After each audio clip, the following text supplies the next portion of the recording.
Get out. We don't need an extra mouth. Do you think we should take extra shifts at work to feed you?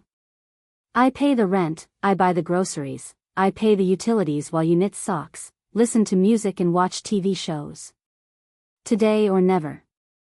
Fuck off, my son-in-law shouted until I didn't know where to go in the middle of the night.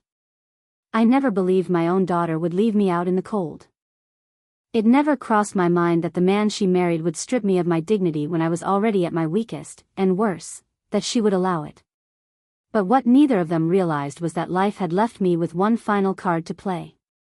And once I laid it down, everything shifted. What I'm about to share isn't just a memory, it's a reckoning. Before we dive in, leave a comment telling me where you're watching from, and don't forget to hit subscribe so you don't miss more stories like this. My name's Molly. I'm 59 years old, and until recently, I still believed in that fragile idea called unconditional love. When it came to family, I thought it was unbreakable. My world revolved around my husband and our daughter, Beth. Every holiday meal I prepared, every dollar I tucked away, every celebration I organized, it was always for them. When cancer took my husband last year, it felt like the ground disappeared from beneath me. But I kept telling myself, I still had Beth. I still had my girl. I sold the little house we'd built together in New Jersey. Too many ghosts lingered in those walls. Too many nights I woke up expecting to hear his voice calling from the kitchen. Beth and her husband, Marcus, offered me a place for a while, or really, Beth did. Marcus hardly looked up from his phone the day I dragged my suitcases inside. I tried not to rock the boat. I tucked myself into the small room at the back of their house. I cooked, cleaned, offered to run errands, anything to feel useful, anything to keep from being a burden. But Marcus had this way of looking at me, like I was a thorn he couldn't pull out. The irritation in his eyes was constant. It started with little things, rolling his eyes when I asked a question, flipping the TV channel while I was mid-show. Once, I swear I heard him mutter, "freeloader," under his breath as he passed me in the hallway. I told myself I must have misheard, but deep down I knew I hadn't. Beth, though, she said nothing. I searched her face for support, for a word, a look, anything. Instead, she brushed it off. "He's stressed," she'd say. "Work's been tough." So I swallowed the sting, forced a smile, and stayed quiet. Isn't that what mothers do? But then came the night, the one that broke me. We were at the dinner table. I'd made chicken pot pie, his favorite. Beth was scrolling through her phone. Marcus was sipping his beer, like always. The silence between us hung heavy. Then, out of nowhere, Marcus set his bottle down and said, "Maybe it's time we stop pretending this is temporary. We're not a charity." Beth froze. My fork slipped in my hand. "What do you mean?" I asked. He smirked. "I mean, how long is this supposed to go on? You're not working. You're not contributing. We've got bills. We didn't sign up to feed extra mouths." My chest tightened. My heart hammered in my ears. I turned to Beth, desperate for her to defend me. But she wouldn't even meet my eyes.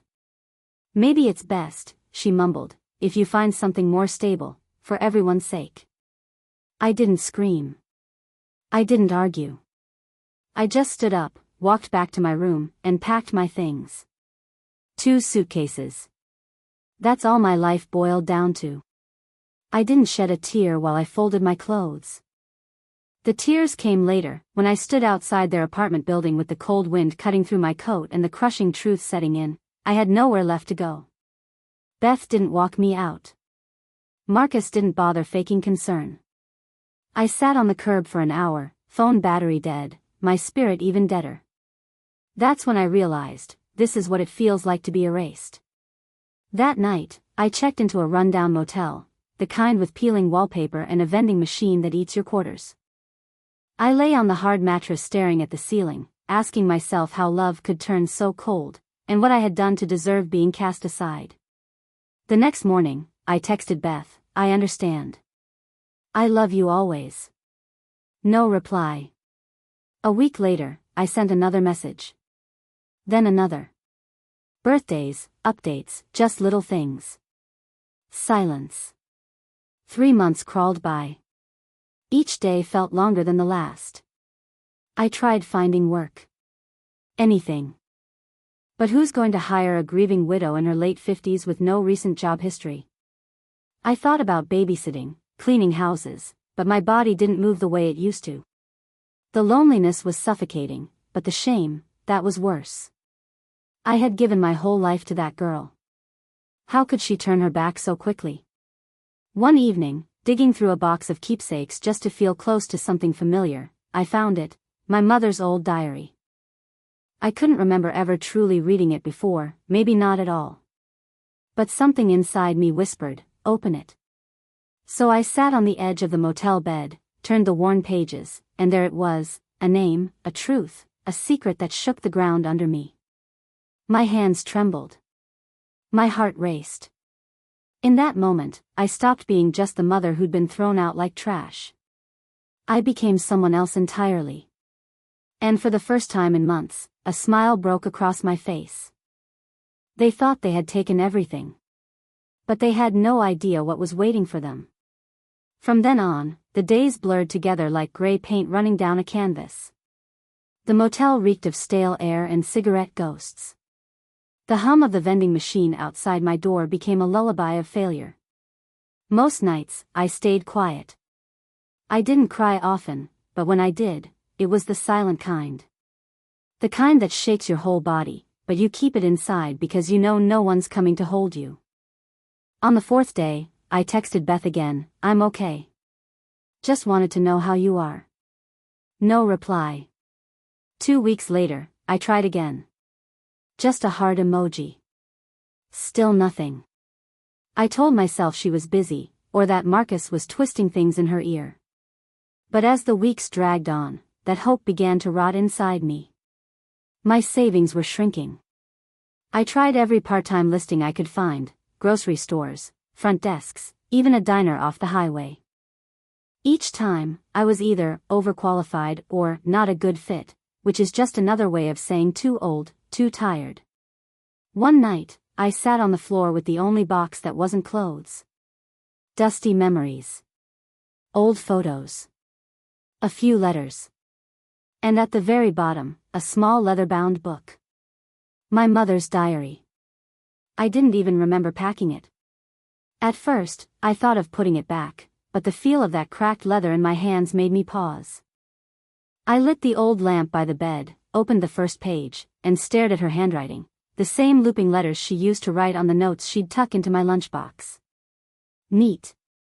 Patient. Always ink. And that's where it began. At first, the diary entries seemed harmless enough, weather notes, mentions of church, little rants about grocery prices. But then I hit an entry from June that stopped me cold. He came again today. Said he wished life were different. Said he wished I could be his wife. But he has a family, a business, a name to protect. Molly must never know. She can never know. I only pray that one day she understands how much I loved her, even if she was born out of desire and a mistake. I read that line twice. Then again. The words she must never know burned into me. My chest tightened, my breath caught. I kept flipping through the pages. Entry after entry, clues, whispered memories, secret hotel meetings. She wrote about small bundles of cash he'd give her, money she hated taking, but couldn't live without. She never wrote out his full name. Just the initials, H.J.S. Then, tucked into a February entry, she wrote, he said he's arranged it so that if anything ever happens to him, Molly will be taken care of. Not officially, it's too dangerous. But he promised me a trust, a letter. His lawyer, Mr. Arpenter, will know that name. Arpenter. That name hit me like a fist to the gut. I'd seen it somewhere before. It took me 2 full days hunched over the dusty motel's shared computer, but eventually, I found him, Tom Arpenter, retired estate lawyer, still connected to a small private firm in Dallas. I couldn't bring myself to call. My hands shook too badly. Instead, I sat down and wrote a letter, an actual handwritten letter, pouring out who I was, who my mother had been, begging for a chance to talk. 2 weeks later, the phone rang.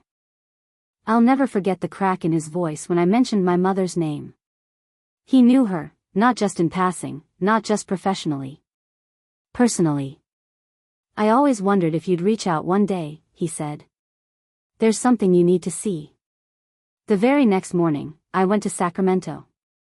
My suitcase was half packed, just in case it all turned out to be some scam. But the moment I stepped into his quiet office, lined with old books and heavy silence, I knew it was real. He slid a sealed envelope across the desk. Yellowed. Fragile. The name on it was one I'd grown up seeing in newspapers, Michael Fox, founder of Golden Oil, one of the biggest oil companies in the USA.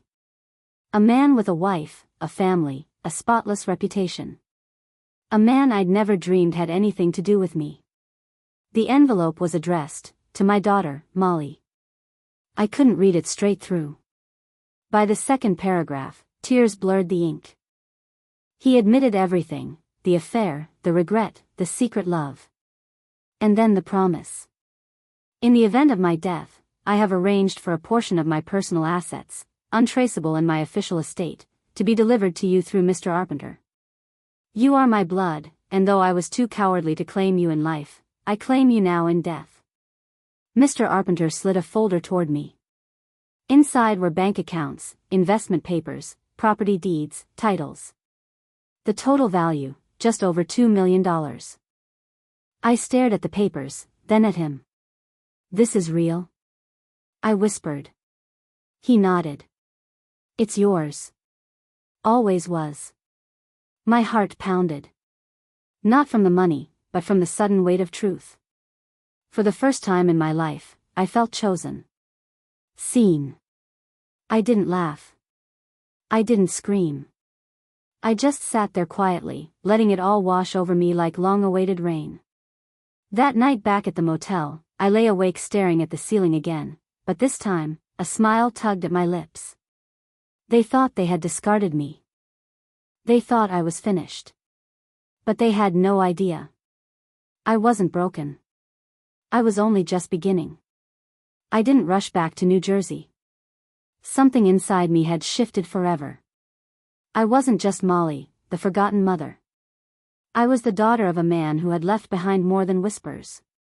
For the first time in years, I wasn't drowning in shame, I was breathing in clarity. I stayed in Dallas a few extra days, walking through quiet neighborhoods, sipping coffee alone, watching strangers live ordinary lives. But instead of envying them, I studied them. Wondering which of them smiled to hide heartbreak, who among them had been betrayed, who had clawed their way back from the edge of invisibility. Tom Arpenter hadn't only given me an inheritance.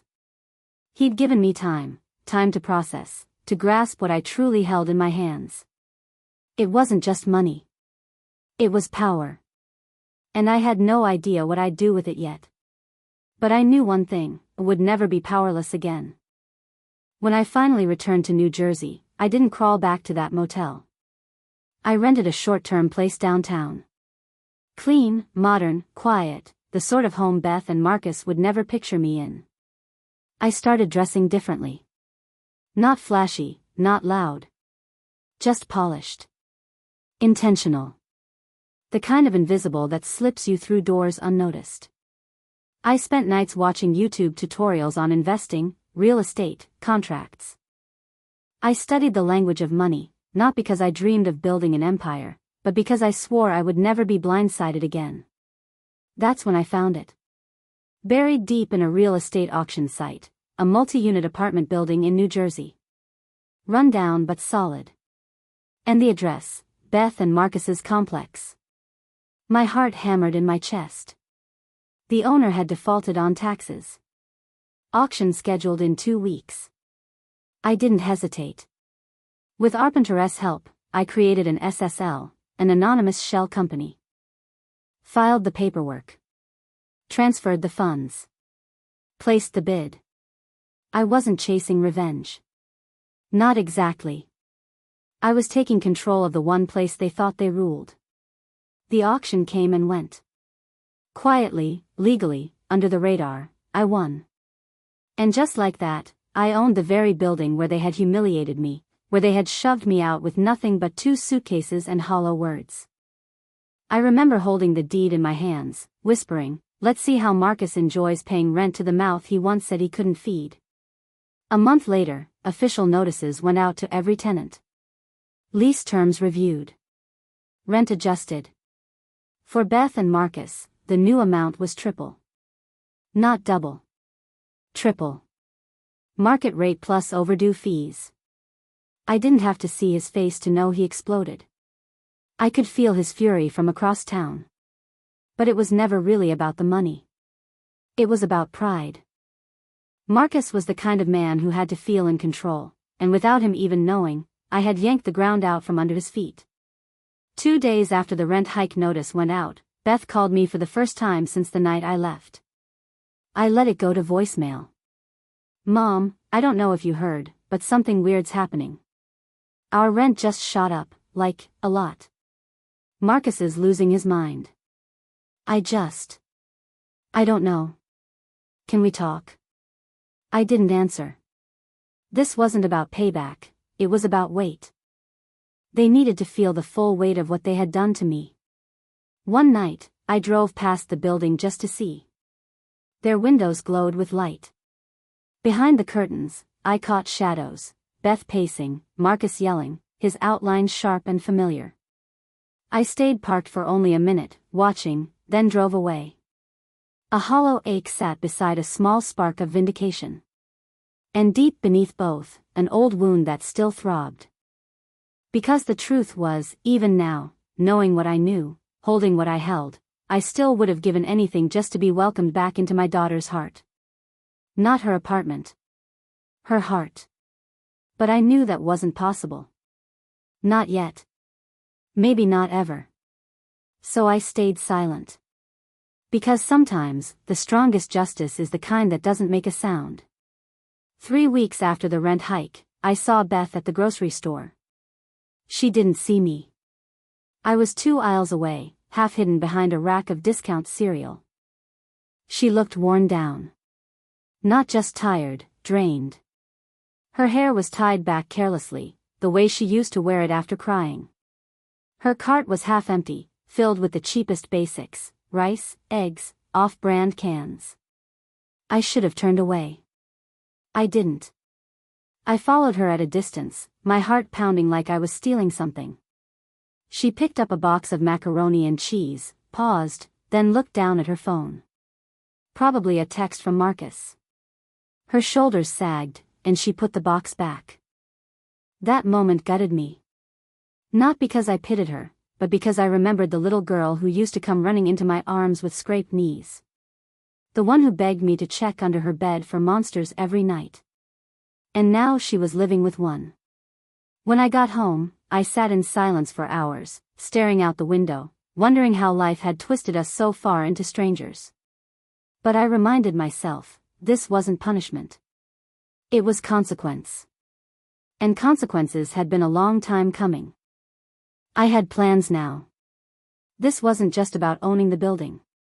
It was a careful game of chess. Every move calculated, every step precise. With the SSL fully set up and the property legally mine, I began small repairs, fixing leaks, replacing locks, swapping out flickering lights. Marcus didn't notice. He was too busy raging about the rent increase, firing off angry emails to the property manager. But I knew him. I knew his pride. He wouldn't move out, that would feel like losing. And Beth, as always, would follow his lead. So I kept going. New signage for the property. Security cameras installed in the lobby. Updated mailboxes. All under the name of ML Holdings, Molly Louise. My name, hidden in plain sight. No one knew who stood behind it. Then came the official notice, annual inspections, mandatory. Marcus exploded. His response through the tenant portal was a furious rant full of empty threats. I smiled as I read it. He was unraveling, and I didn't have to do a thing. Meanwhile, I was becoming someone I hardly recognized. I wore my hair sharp and neat now. My clothes more deliberate. I walked differently, with purpose.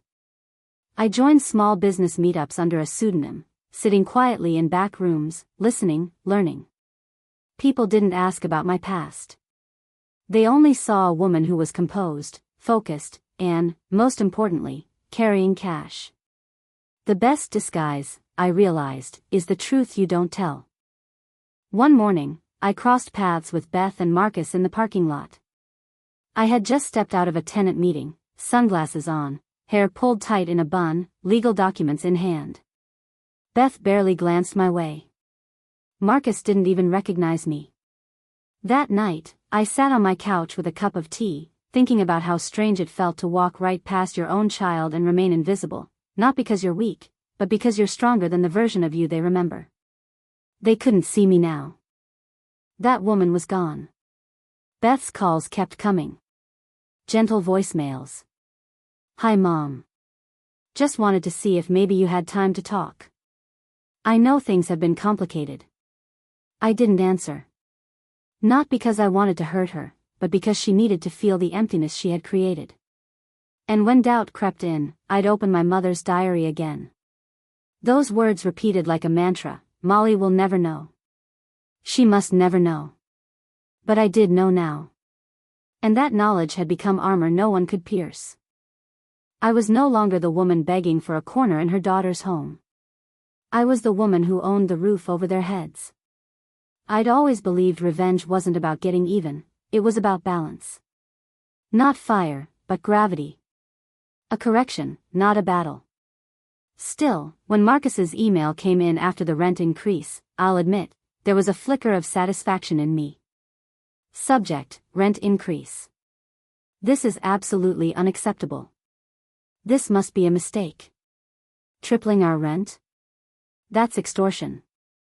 I demand to know who owns this dump. We've been tenants for 4 years and never once paid late. This is robbery. He signed it, Marcus Smith, like his name was supposed to mean something. I read it 3 times. Then I forwarded it to the property manager with one short note: "Please respond using standard clause C regarding market rate adjustments." No exceptions. Marcus wasn't just angry, he was stunned. His arrogance had never allowed for the possibility that someone else could outmaneuver him. Beth called me again that night. This voicemail was different, softer, rawer. "Mom, I know you're not answering, but I really need to talk to you. Things are bad right now. Marcus is angry, he's taking it out on everything. We're trying to figure it out. I miss you." Her voice cracked on that last voicemail. For a second, my fingers hovered over the screen. I could have called her back, told her I'd make it all okay, promised I'd fix everything like I always used to. But I didn't. Because it wasn't okay, and I couldn't keep fixing the messes she helped create. Beth had stood by while he threw me out like I was nothing more than a bill they couldn't pay. And now, under pressure, suddenly she remembered how to call her mother. No. She could sit with the silence a little longer. The following week, I authorized more upgrades on the property: fresh paint on the exterior, brighter hallway lighting, landscaping out front. The irony was sharp: Marcus's rent wasn't punishment. It was funding improvements that every other tenant benefited from. He just couldn't see it. Instead, he left furious notes under the office door: "The water pressure is terrible. Trash is piling up. If this is what we're paying for, it's a joke." Every note went unanswered. Beth's voicemail stopped. She shifted to short texts instead. "Hey, can we talk? Or I really need you." Then silence again. Meanwhile, I watched ML Holdings grow stable, even profitable. The other tenants paid on time, lived quietly, respected the space. The only storm came from Marcus, and Beth, trapped in his orbit. But then things shifted. My building manager sent over the quarterly report, complete with photos of Beth and Marcus's unit. Mildew climbing the bathroom tiles, cracked flooring in the kitchen, piles of unopened mail on the floor. They were cutting corners, barely hanging on. I should have felt pity. Instead, I felt clarity. This wasn't about rent. This was about power, and Marcus was losing his grip. Word around the building was he'd taken on extra shifts at work. Tenants whispered that Beth had been spotted crying on the back steps. They were unraveling from the inside out, and I didn't have to say a single word. That part stayed with me. For years, I had begged to be heard, begged Beth to see who Marcus really was, begged her to notice what she was becoming by standing next to him. Now they were choking on their own silence. From my new apartment, a clean, modern place in a safer neighborhood, overlooking their courtyard, I could see them sometimes. I didn't watch obsessively. Just enough to remind myself that I hadn't imagined the betrayal, that I wasn't crazy, and that consequences were real. And yet, despite everything, some nights I'd sit by the window with my phone in hand, staring at Beth's last message, "I really need you." The mother in me ached. But the woman I'd become, the one forged in silence and clarity, she knew this was only the beginning. I always thought heartbreak came loud, slamming doors, shouted words, public scenes. But real heartbreak is quiet. It's a voicemail you don't return. A message left unread. The silence between you and the child who once called you mommy. Eventually, the calls stopped. The texts slowed. But from what the staff told me, the tension inside their apartment had boiled into open hostility. Marcus was lashing out at everyone, ignoring maintenance, demanding inspections, barking at neighbors. Beth, I heard, looked like she hadn't slept in days. I didn't celebrate. I didn't revel in it. This wasn't about their suffering. It was about something far harder, watching the daughter I raised choose to stay in a cage and call it love. Then came the report about a noise complaint. The downstairs neighbor had overheard a blow-up, shouting, words about losing control, about "this is all your fault." Marcus stormed out and didn't return until morning. Beth stayed locked inside all night, lights off, curtains drawn. I waited. Not for him. For her. 2 days passed. Then, just as the sun was dropping behind the trees one evening, my intercom buzzed. "Hi, this is Beth Harmon. I was wondering if Molly, my mom, lives here." My heart froze. I didn't answer right away. I just stared at the screen, paralyzed. Then, slowly, I pressed the door release. 10 minutes later, a soft knock echoed through my apartment. When I opened the door, she was standing there, pale, makeup smudged, shirt wrinkled, looking 20 years older than she was. For a long moment, we just stared. Neither of us spoke. Finally, she let out a shaky breath. "Hi, Mom." I stepped aside. She walked in carefully, as if she wasn't sure she was allowed. The only sound was the clink of teacups as I poured 2 mugs. I didn't ask why she had come. I didn't ask how she was. I just handed her the coffee, sat across from her, and waited. "I don't know where to start," she whispered. I stayed quiet. She stared at the cup. "Marcus is not, he's not easy. He's angry all the time. Blames the rent. Blames me. Blames the dog next door, for God's sake." She looked down. I thought I was doing the right thing. Back then. "When we asked you to leave," she stopped, shook her head. Asked, as if I had a choice. I just wanted peace. I didn't want more fighting. "Marcus said you'd never go unless we pushed you." And God, I hate myself for agreeing. She swallowed hard. "I miss you. But I don't know how to fix it." I studied her face. Every line. Every flicker of guilt. She was searching for forgiveness but too afraid to ask outright. So I gave her what I could, silence. Sometimes silence is safer than truth. We sat like that for nearly an hour. She didn't ask for money. She didn't ask for help. She just needed to be near me, and I let her. When she finally rose to leave, she reached for my hand. "I'm sorry," she said. "For everything." I didn't say the words back. But I held her hand longer than she expected. She pulled away first, eyes shining with tears, and then she was gone. I didn't cry. But as soon as the door clicked shut, I sank into my chair, gripping her empty teacup like it was a lifeline. She had come. She had looked me in the eye. The cracks were finally starting to show. The thing about real power is you don't have to shout to use it. You don't slam doors or scream threats. You just tug a string here, close a door there, and let those who underestimated you squirm. And Marcus, he was squirming. After Beth's visit, things inside that apartment grew darker. I didn't need cameras to know it. You can feel when a home is unraveling if you listen closely enough.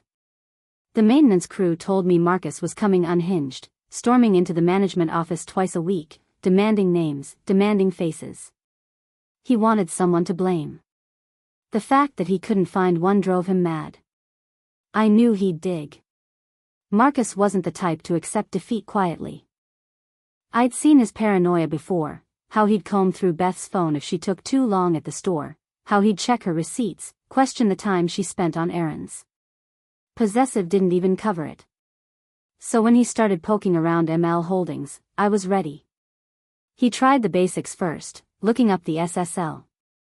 But my lawyer had filed everything through a privacy trust. No names, no trail. Then came the sloppy attempts, emails to my property manager, pretending to be a tenant asking who owned the building. Even a phone call to the title office, pretending to be a lawyer. The clerk flagged it immediately and sent it our way. Desperate. Clumsy. Transparent. And when those dead ends collapsed on him, he turned inward. I don't know exactly what happened, but a neighbor called the office one night, said she heard glass breaking, Beth crying, Marcus's voice raised to a pitch of rage that didn't sound like Bill's anymore. It sounded like fear. A maintenance man went to check. No one answered the door. But through it, he heard Marcus pacing, muttering, Beth sobbing. Then silence. A silence heavier than all the shouting. A few days later, an envelope appeared in my mailbox. No name. No return address. Inside was a single note. I know what you're doing. You think you're clever, but you don't scare me. I'll find you, and when I do, you'll regret it. No signature, but I didn't need one. Marcus pressed too hard when he wrote, his anger carved into the paper itself. I sat holding that letter, my heart thudding, not out of fear, but out of memory. It took me right back to that kitchen the night he looked me in the eye like I was nothing. Back to Beth standing beside him, silent, complicit. And now here he was, screaming into shadows, clawing at smoke. Poetic, yes. But dangerous. So I doubled down. My lawyer coordinated with building security. We installed more surveillance, legal, discreet, routine. I made sure the tenants were safe. The building wasn't going to suffer just because one man couldn't handle the weight of his own cruelty. Beth didn't call again, but I heard things. She was walking to work, her car had been sold. Utilities cut back, lights out early, no heat some nights. The cracks weren't just in their marriage, they were in their survival. And still, I kept my distance. Because this wasn't about revenge. It was about resolution. About letting Marcus's world shrink until he realized just how small he really was. And about letting Beth decide, would she stay in the cage, or find the key I'd left in plain sight? She wasn't ready yet. But the walls were closing in, and secrets have a way of seeping through cracks. I didn't expect the knock that night. The silence had stretched for days, no angry emails from Marcus, no voicemails from Beth, no more anonymous threats. Just that eerie quiet, the kind that feels like a storm crouched on the horizon. The knock was soft. Slow. My chest tightened. When I opened the door, Beth was there, soaked from the rain, clutching a grocery bag like it was the only thing keeping her standing. Her eyes were red, her mouth opening but no words coming. She looked like she'd run out of them days ago. I stepped aside. She slipped in, dripping on the hardwood. I handed her a towel. Neither of us spoke. I warmed the kettle, poured chamomile tea. She sat on the couch edge like she wasn't sure she deserved to stay. Maybe she didn't. Finally, she whispered into the steam of her cup, "He's not who I thought he was." I stayed quiet. I knew. Part of me always knew. But I told myself it was stress, that he just needed time, that if I was patient, he'd come around. Her voice trembled. Still, I said nothing. She looked up, eyes wide and fearful. "He thinks someone's targeting us. He's obsessed. He's been going through my phone, my emails. Last week he followed me to work. Said he was making sure I wasn't hiding something. Said maybe you were hiding something." That caught my breath. "I told him I hadn't spoken to you in weeks," she said quickly. "That I didn't even know where you were." She paused, then admitted, "But that was a lie. I saw your building listed in a security notice. Same management company. I figured it out. It wasn't hard." Of course it wasn't. Beth was always smart. Smart doesn't always mean brave. And now she looked like someone who had finally opened her eyes and hated what she saw. "I miss you," she whispered. "But I don't even know how to be around you anymore." My hand tightened around the mug. "You left," she said, her voice cracking. "And I let you. I let him push you out." Finally, I spoke. "No, Beth. You didn't let him. You stood with him." She froze. Her lips parted, like she wanted to deny it, to defend herself, but there was nothing left to defend. I stood, walked to the window, stared out at the rain-slick street. "I begged for your voice that night. Just one word. Just one. And you stayed silent." Behind me, she exhaled, a small, broken sound. "I didn't think it would get this bad. I thought I could manage him." "You can't manage a man like that," I said softly. "You either survive him, or you leave him." She didn't answer. She didn't need to. We sat in that silence, two women tied by blood but divided by trust. Not yet. Maybe never.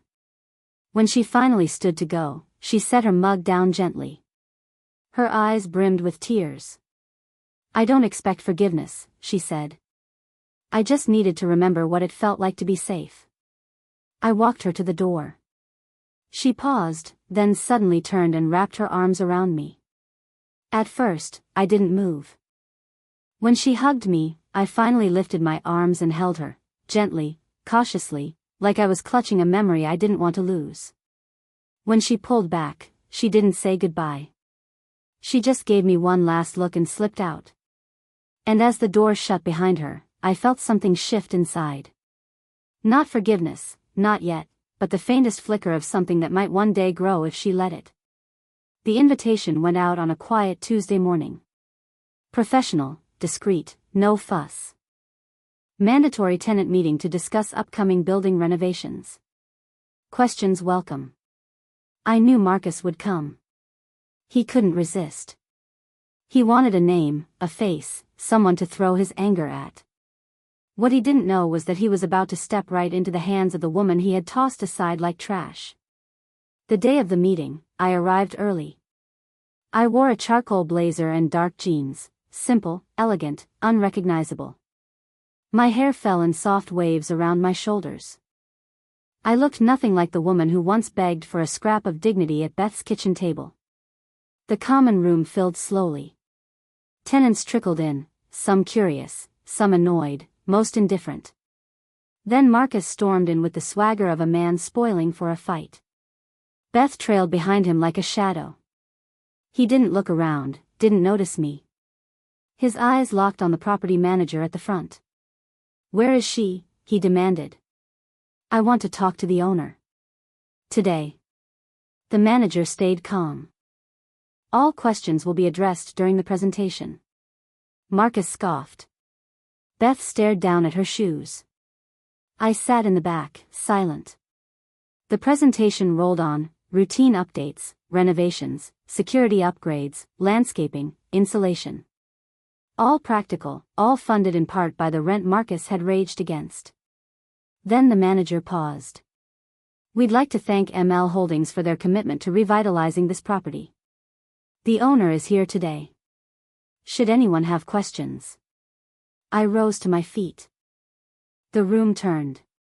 Step by step, I walked toward the front, calm, steady. My heart beat like a drum, but my face gave nothing away. Marcus's expression twisted from confusion to disbelief. Beth's mouth fell open. Good evening, I said. My name is Molly. I'm the owner of this building. Silence. You could have heard a pin drop. Marcus shot up, his chair screeching. You? This is a joke.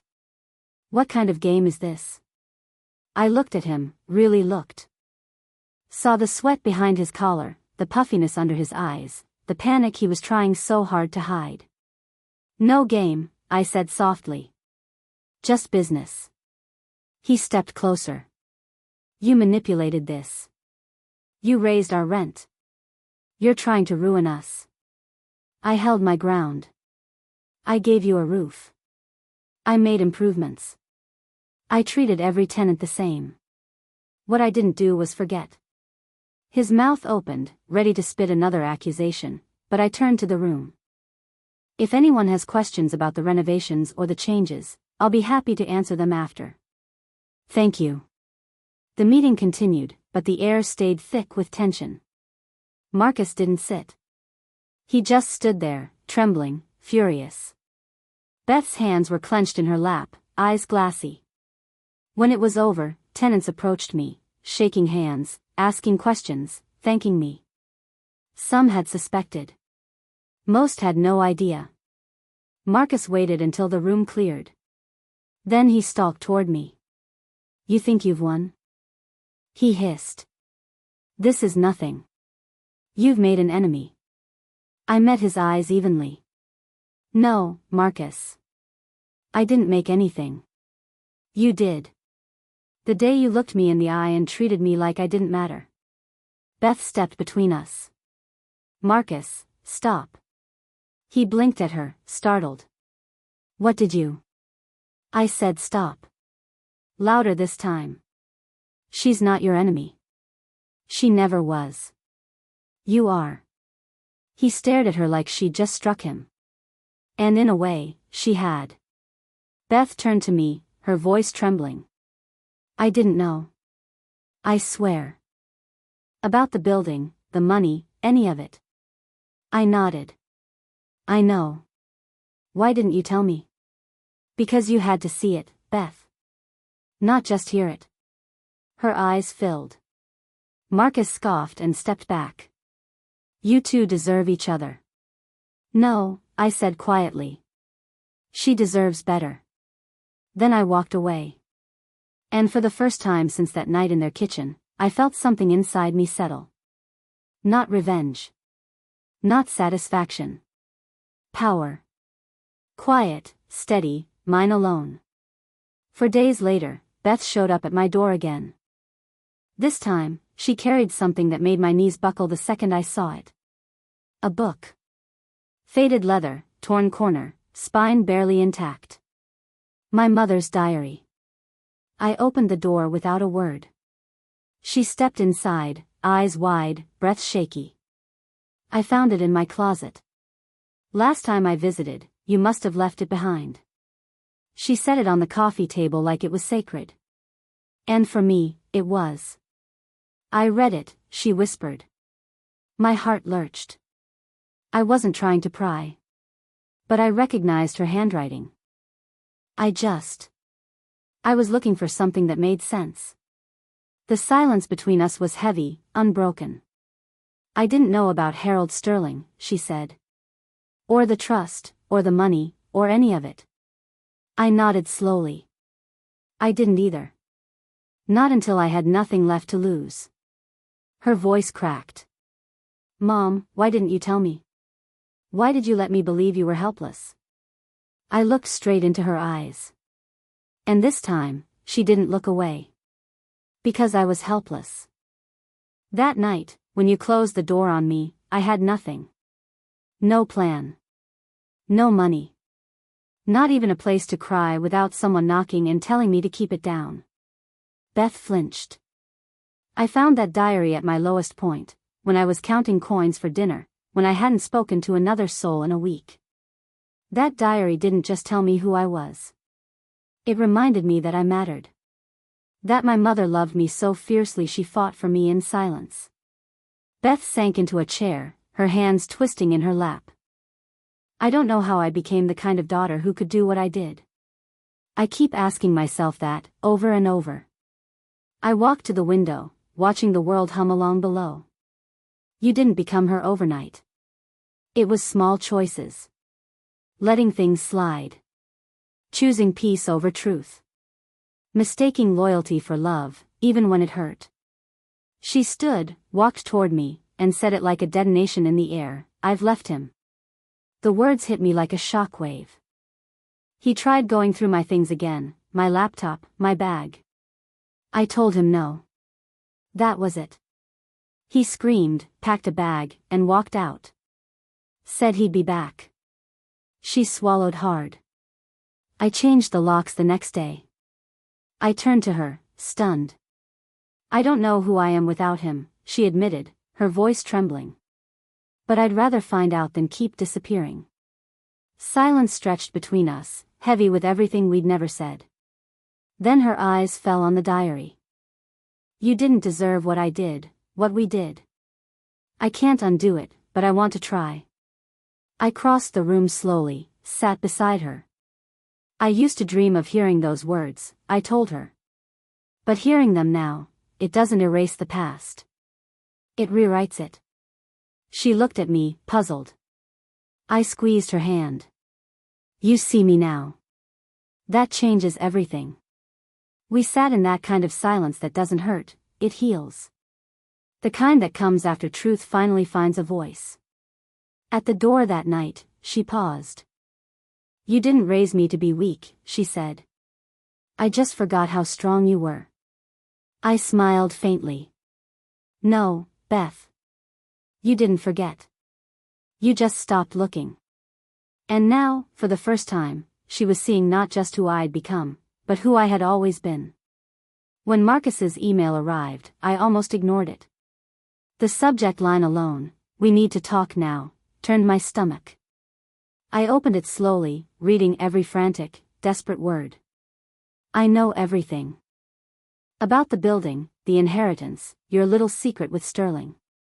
You think you're clever? Think you can ruin me and walk away smiling? Let me make something clear. If you don't undo this, I'll go to the press. Your name, your mother's affair, everything. Let's see how your reputation holds up when the world knows what kind of family you really come from. He'd finally pieced it together. Somehow, through Beth or his own paranoia, he'd uncovered the truth. But I wasn't afraid. I had planned for this moment since the day I signed the deed. I forwarded the email to my attorney. By morning, Marcus had a cease and desist in his inbox. Attached were the receipts, every threatening message he'd left, the fake documents he'd filed under a sham law firm, the emails we traced back to his IP. We included tenant complaints, maintenance sabotage logs, even audio recordings of his rants in common areas. We didn't need criminal charges. A defamation and harassment suit was enough. He panicked. I knew it the moment Beth called 2 days later. He's gone, she said, her voice shaking. Packed up while I was at work. Left a note saying he's being hunted. Said you ruined his life. He ruined his own, I answered quietly. There was silence, then Beth whispered, I'm sorry. Sorry for ever thinking he deserved my silence. You were scared, I told her. I've been there. Fear makes you small. But you don't have to stay that way. Marcus tried lashing out one more time, posting vague rants online about betrayal, corruption. But he never named names. He couldn't risk it. Not after the second letter from my lawyer warned him, one more word, and we'd drag him into court again. He went quiet after that. At least in public. Privately, I knew he'd never forget the day he realized the woman he'd thrown out with 2 suitcases and a broken face now owned the roof over his head, the lease with his name on it, the keys to every door he once slammed in mine. Beth, though, she was changing. She left the unit within a month, rented a small studio near her job. She started therapy. Signed up for an art class. She even painted something for me, an abstract phoenix in dark reds and golds. I hung it above my fireplace. We didn't talk every day, but when we did, it was real. Honest. No more pretending. The last piece of this story arrived in a letter from Mr. Arpenter. Congratulations, Molly. The building has officially been transferred. The final tenants have signed new agreements. The lawsuit against Mr. Harmon has been resolved in your favor. You are now free to sell, hold, or restructure as you see fit. I folded the letter and pressed it to my chest. This wasn't about money, or property, or even revenge. It was about truth. About reclaiming my name, my story, my strength. The next morning, I called a realtor. I was ready to close the last chapter. I sold the building that spring. Papers signed on a bright, cloudless Tuesday. No spectacle, no applause, just a pen clicking, a handshake, and the weight of 3 years of grief, betrayal, and silence lifting off my shoulders. The money hit my account the next day. I didn't celebrate. Instead, I wrote a check, half the proceeds, to a local shelter for women and children in crisis. The kind of place I wish I'd known about that night I stood on a curb with 2 suitcases and nowhere to go. I asked them to build a wing in my mother's name, the Marine House. My tribute to the woman who gave me strength in silence, who hid her secrets so I could one day discover the truth and rise stronger. The other half, I used to buy a small house. Not extravagant. Just a quiet 2-bedroom on the same street where I grew up. An oak tree out front, a porch swing, enough space for peace. For healing. For maybe a tomato garden someday. The day I moved in, Beth helped carry boxes. We didn't talk much. We didn't need to. After everything was unpacked, she sat beside me on the porch swing, her legs tucked under her, her eyes scanning the street like she was searching for the girl she used to be. I remember riding my bike here, she said softly. Before everything got complicated. I nodded. You were always safe here. I forgot what that felt like, she whispered. We didn't talk about Marcus. We didn't have to. His chapter had ended without fireworks, just silence. He disappeared into another city, another job, probably another lie. Not before signing a non-disclosure agreement and dropping his threats, though. The last thing he wanted was another courtroom, or worse, the world seeing the truth about him. Marcus was a ghost now, gone, but his shadow no longer touching us. Beth stayed for dinner. We made grilled cheese and tomato soup, just like when she was a little girl. She laughed when she burned one side of the pancakes. I laughed when she blamed the pan. It was the first real laughter we'd shared in years, and it felt like air filling a room that had been sealed shut too long. That night, after she left, I stood at the window with a cup of tea cradled in both hands, watching the moonlight stretch across the lawn. And for the first time in what felt like forever, I said the words out loud, I forgive you. Not to Beth. To myself. Because that was the hardest part, not rising from the ashes, but realizing I was never the fire they tried to put out. I was the spark they underestimated. They once taught me that silence was weakness. But I learned to turn silence into a weapon. They tried to erase me. Instead, I became someone they could never erase, someone they would always remember. I sat on the couch, opened my mother's diary one last time, and slipped a note inside for Beth to discover someday. You don't need their love to be worthy. You don't need their approval to be strong. You only need the truth, and to never, ever forget who you are. The clock ticked softly in the background. My tea grew cold in my hands. But my heart was finally warm. I didn't need to scream. I didn't need to win. I only needed to stand as the woman I had always been. And now, finally, I was home.